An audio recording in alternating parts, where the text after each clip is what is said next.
Narinig mo na ba ang tungkol sa piyaw na ginagamit tuwing Ghost Month?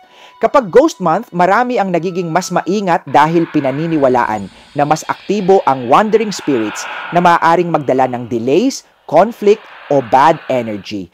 Isa sa mga Feng Shui charms na karaniwang ginagamit para sa proteksyon at good luck ay ang piyaw, kilala rin bilang pishu.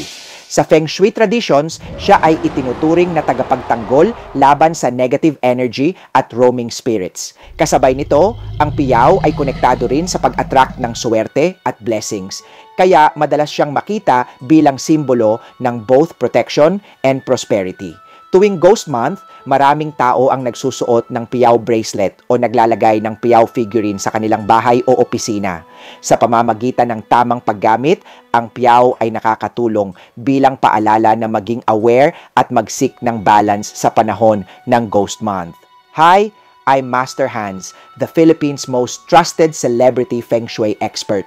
Invite Master Hans Kua to conduct Ghost Month ritual.